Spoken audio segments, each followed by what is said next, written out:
right, y'all. I think we got interrupted because the streaming wasn't fast enough. We're slow connection here. Here's what happens when you try to save a little bit of money and you don't need these things before you do the things, so you lower the speed. Well, bandwidth is crucial here, especially uploading. So we want to upload in quality, and so we're going to have to adjust the speed, reach out to Comcast and increase the speed back up. Solid day for us today. So CrossFit Warm-Up, then we have the deadlift. So deadlift, 3 sets of 3, 75%. 3 things to focus on. You can see them here in the yellow, pushing the floor away. I like this because when you think of like pulling the weight off the ground, I think immediately people go to the back and people start lifting with the back and not thinking about it differently. Whereas when you think about it pushing the floor away, it's going to put you into a better overall safer position just by thinking that way. So if you think push the floor away, you're automatically going to get into a better position. And that's the reason why we cue these up. Another cue we use is squeeze your shoulder blades. So immediately, that's kind of one of the first things that we teach an athlete or anybody coming through our program here through the doors is act like you're holding the PVC pipe, because we give everybody a PVC pipe. It represents the bar, and I encourage you to, the more that you pick up the PVC pipe and put it over your shoulders and open up this and stretch and just do that every single day, and you'll be amazed by your mobility. And what happens and the change that happens. And so PVC, squeezing our shoulder blades. So we encourage everybody, or just kind of visualize squeezing and trying to hold the PVC in between your shoulder blades. And what happens is that you pull your shoulder blades back, and it puts you into a flat back position, which you'll see is the third thing up there in yellow. So it puts you squeezing the shoulder blades, keeps your back nice and flat as you start to descend to pick up the bar. So squeeze the shoulder blades, get organized up front or up top first, and then make your way down. And so those 3 things, and there's a bunch of cues that we use. Another one I like to use is the vertical shins. But just focus on these 3 today, pushing the floor away, a big one. And that kind of changes the game, because not a lot of people think about pushing the floor away. They usually think about pulling all this heavy weight up off of the ground. And so I want to change the visual there, because I believe that overall that puts you into a safer, much better position. So that's my hack for the day, for the deadlift. Cindy, benchmark Monday, and hit you with it straight in the morning, straight on Monday. So first workout of the week. Here comes another sneeze, I think. In my mind, I'm going to push the sneeze out. And so I'm not going to sneeze, even though I feel it coming on. I'm not going to sneeze. There is no sneeze. I don't need to sneeze anymore. So you can talk yourself through these things. So that sneeze was very close to me, and I just talked myself through and pushed that sneeze aside. And it's still lingering. I can feel it. But in my head, I pushed it aside and said, I don't need to sneeze. So I'm not going to sneeze yet. All right? And so Cindy, benchmark, 20 minutes. 3 movements, and this is very, very basic. Every human being should be able to move for 20 minutes and do these movements. And what's unique about these movements, they're just very basic. Pull-ups, 5 of them, 10 push-ups, and 15 air squats. Okay? You're going to find out very quickly that as an athlete, if you're going to be able to perform a pull-up or not. It hits you right in the mouth. I mean, new athletes come in, even if you're an experienced athlete, you're like, man, even if you can get like 1 or 2, now it's asking for 5 pull-ups. Well, it's not only asking for 5 pull-ups, but it's asking you to move, these 3 movements overall in 20 minutes. So you're going to have at least more than 1 round. And so you have to think about, where you are with pull-ups and how you want to attack this. Now, if you know the kip, I know for a fact that if you know the kip, you can jump up to the bar and pop yourself using your hips, using the kipping technique that we taught, to pop yourself up and hit at least one pull-up, right? And now the goal is to link these up, and that's pushing yourself off of the bar, which is, Wes, what we talked about this morning, trying to link these up. Instead of kind of falling through, we want to push ourselves off of the bar and to continue that momentum for that kip. And so if you want to attack this and get a legit pull-up, a legit, full extension, you can kip, but get your chin all the way above the bar, drop, shake it off, jump up, do the kip again, do that 5 times, and continue to do that. I would encourage you to do that for sure, especially if you have one. Now, you can always scale back. You can do jumping pull-ups, and you can do ring rows, and you can do descends or negatives, right, where we jump up and hold and then slowly descend, and you can do all those things, right? But if you can't do a regular pull-up, I encourage you to work on the kip. And I know that's backwards. A lot of people say, you should do a strict pull-up before you do kip. I disagree. That's how we taught Ava. I believe you should know how to use your body in any way, any means that you can get yourself up over a ledge if you're hanging from it, or a tree limb to get yourself away from a bear or something that's chasing you. You have to be able to get yourself up no matter how. And so that's a muscle up. And so that's a kip. And so you're not going to tell me, oh, well, you're just going to give up because you can't do a strict pull-up yet, so you're just going to lose to the bear. No, I'm going to learn how to kip. Or, if I'm prepared to learn how to kip, I don't need to be able to do a strict pull-up if I'm running away from a bear. I'm not going to... a bear's not going to just choose me because, I don't know how to do a kipping pull-up, and so it's okay to learn the kip and learn the body function prior to having the strength to be able to do a strict pull-up. It's simple, so don't be concerned with that. 5 pull-ups. Then you have push-ups.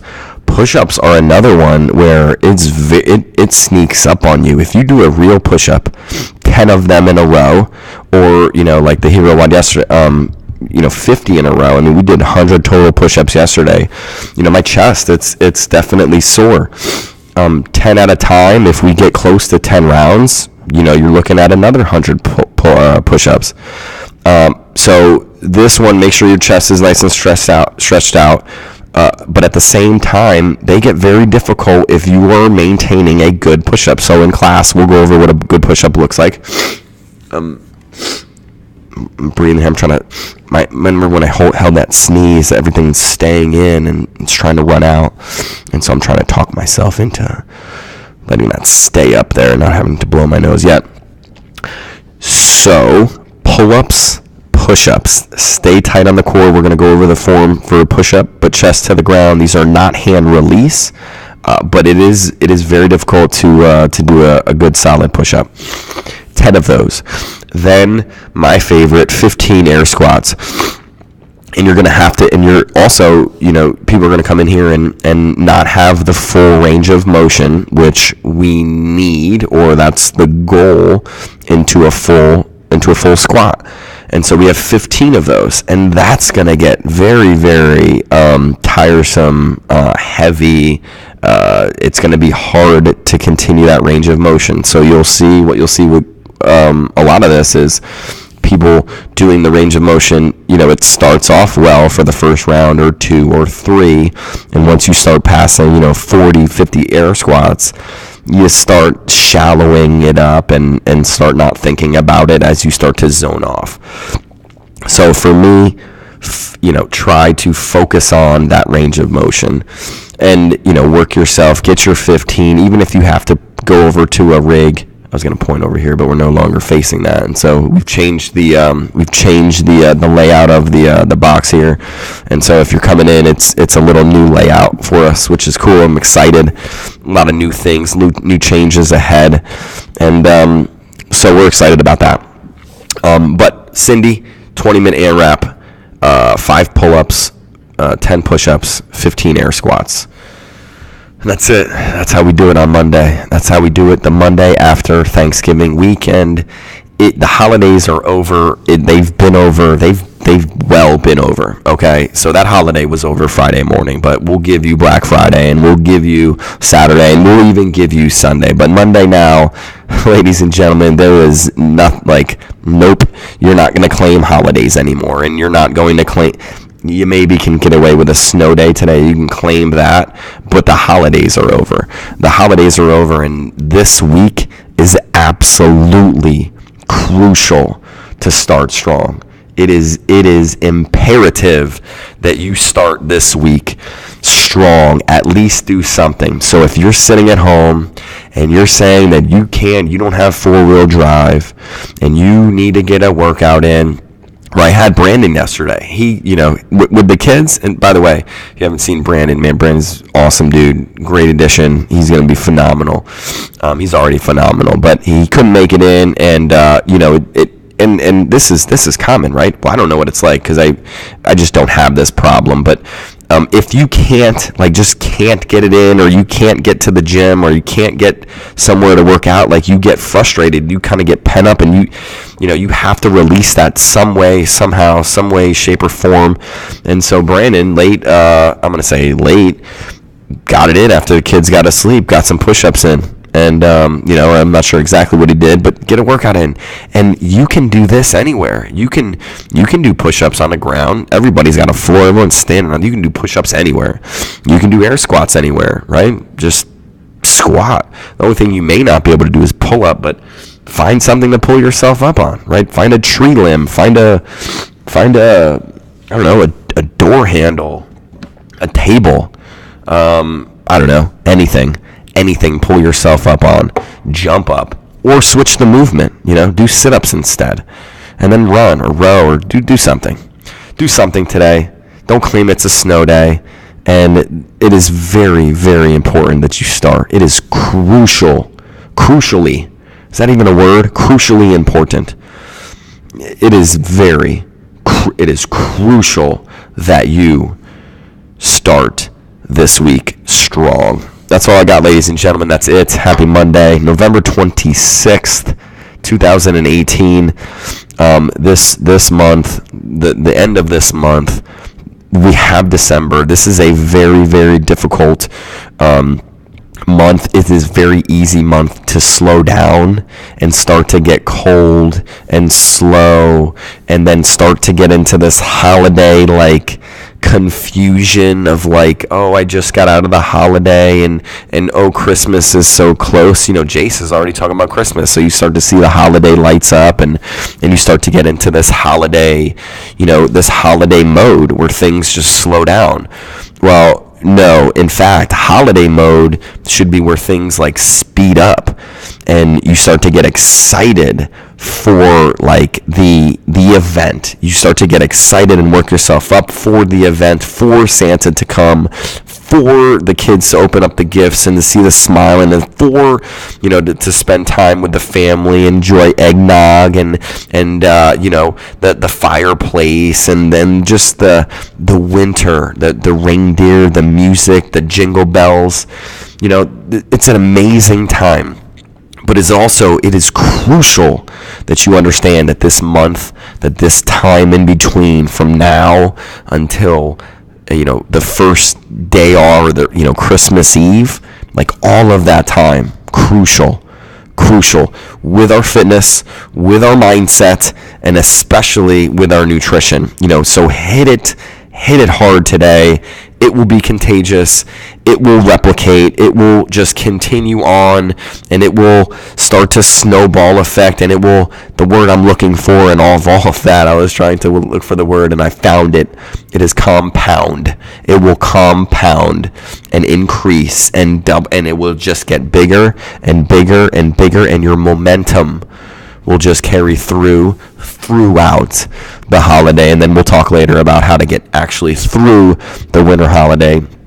And Christmas and New Year's, that's a long one, and that's tough. And so the whole idea is to continue and not stop, right? And you can slow down just a little bit, maybe put it into like, you're at cruise, right? You're going. Maybe you can drop it down a little bit and enjoy the holiday a little bit, but definitely don't take a significant period of time off. And I think that's why the people like, I'm going to say the people that are consistently through the holiday, they don't have a problem, right? Like, I don't really see, I got stuff too. I ate, but it continued. So I worked out on Saturday and Sunday and Thursday and Friday. So continue to just work through it.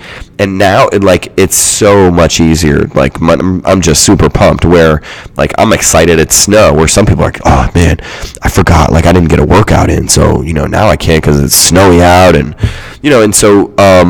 but it's over with. You can't focus on that, so you gotta hit Monday hard. So wherever you are, let's do 20 minutes of Cindy. All right, let's crush the day. Let's crush Monday. Stand by for Ava and I coming up in here in less than 30 minutes, 9 o'clock a.m., the Real Team Panda WOD Pod podcast, video podcast that we do. And so that's it.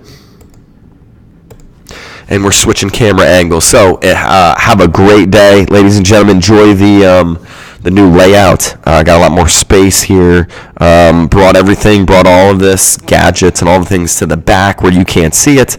And so it looks more professional, bring more value. We get a little bit more space in here. It looks brighter. We heard a lot of good feedback already from the athletes here about the layout. So appreciate that. Let's come in here and let me know if you need anything. Let's crush the day, and let me know, drop in the comments what is crucial.